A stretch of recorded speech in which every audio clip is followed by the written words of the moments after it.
사랑하는 믿음의 가족 여러분, 오늘도 여러분의 걸음을 인도해 주셨음을 믿습니다. 지금 나눌 하나님의 말씀이 여러분의 삶에 새로운 소망과 용기를 불어넣는 소중한 시간이 되기를 소망합니다. 말씀을 시작하기 전에 마음을 모아 잠시 부탁드립니다. 구독과 좋아요 버튼을 눌러주시면 이 말씀이 더 많은 사람들에게 전해지는 귀한 사역이 됨을 믿습니다.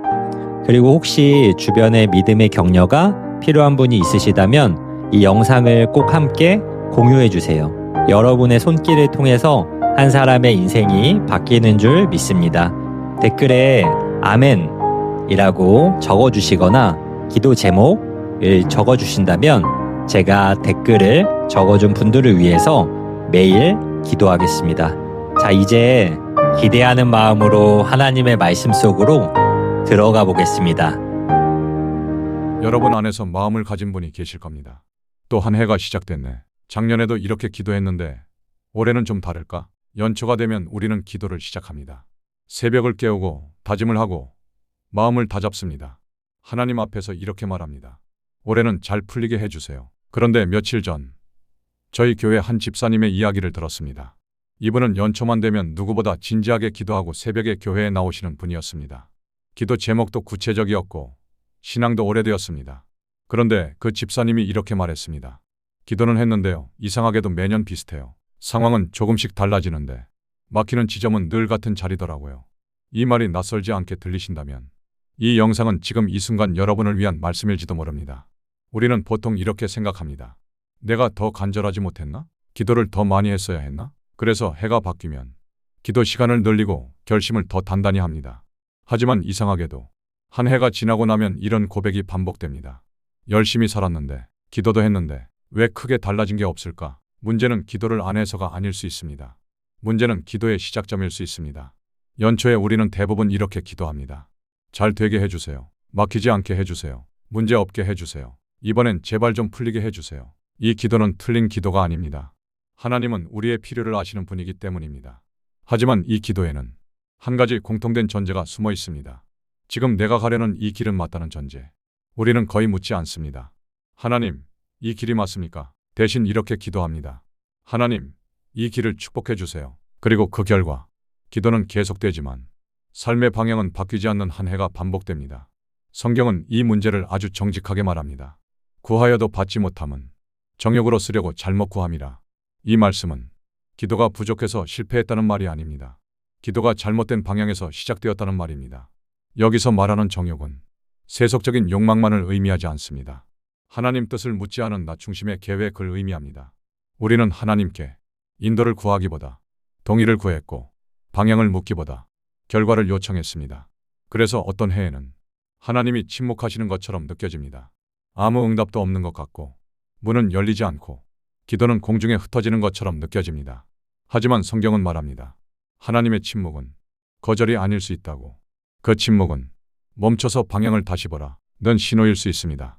하나님은 우리가 원하는 길을 무조건 축복하시는 분이 아니라 우리를 살리는 길로 인도하시는 분이기 때문입니다. 연초의 가장 중요한 기도는 무엇을 주십시오?가 아닙니다. 연초의 가장 중요한 기도는 이것입니다.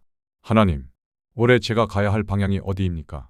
이 질문 없이 시작된 기도는 아무리 간절해도 같은 자리를 반복하게 만듭니다. 연초 기도에서 가장 중요한 것은 얼마나 오래 기도하느냐가 아니라 어떤 순서로 기도하느냐입니다. 성경을 보면 하나님은 언제나 사람의 계획 위에 축복을 얹으신 적이 없습니다. 항상 하나님의 뜻이 먼저 세워지고 그 위에 삶이 얹혀졌습니다. 그래서 연초 기도에는 반드시 이 세 가지 질문이 포함되어야 합니다. 첫 번째, 하나님, 무엇을 내려놓아야 합니까? 우리는 연초가 되면 무언가를 더 얻고 싶어 합니다. 하지만 하나님은 종종 먼저 내려놓으라고 말씀하십니다. 이사야 43장 18절 19절. 너희는 이전 일을 기억하지 말며 옛날 일을 생각하지 말라. 보라, 내가 새 일을 행하리니 이제 나타낼 것이라. 새로운 해는 새로운 계획으로 시작되지 않습니다. 낡은 집착을 내려놓을 때 시작됩니다.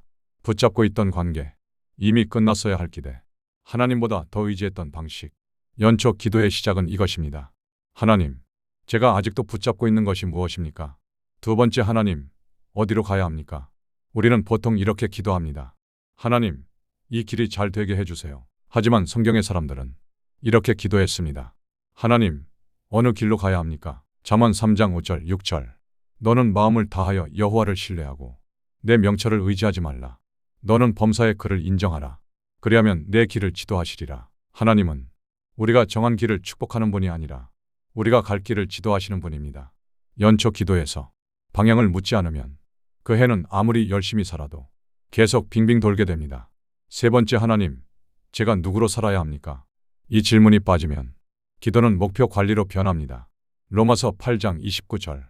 하나님이 미리 아신 자들을 그 아들의 형상을 본받게 하기 위하여 미리 정하셨으니 하나님의 관심은 성과보다 사람입니다. 성취보다 형성입니다. 그래서 연초 기도는 이렇게 바뀌어야 합니다. 하나님, 올해 무엇을 이루게 해주세요. 가 아니라 하나님, 올해 저를 어떤 사람으로 빚으시겠습니까? 여기서 아주 중요한 경고 하나를 드리겠습니다. 연초에 방향 기도 없이 시작한 한 해는 중반 이후 반드시 흔들립니다. 왜냐하면 문제는 언제나 중간에 오기 때문입니다. 기도를 안 해서 흔들리는 게 아닙니다. 방향 없이 기도했기 때문에 문제가 올 때 기준이 없는 것입니다. 마태복음 7장 24절 27절. 반석 위에 세운 집과 모래 위에 세운 집의 차이는 비가 오기 전에는 드러나지 않습니다. 연초는 비가 오기 전입니다.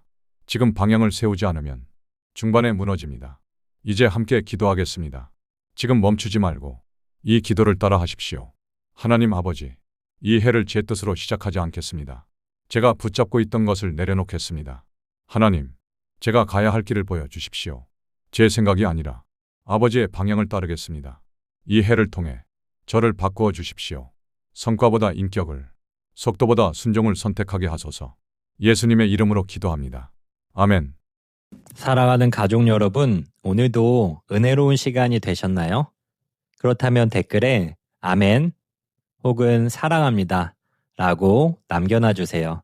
그 행동만으로도 하나님의 평안이 임하는 시작이 됩니다. 서로를 위해 기도할 수 있다고 믿습니다. 사랑합니다, 여러분. 또 서로 사랑합시다.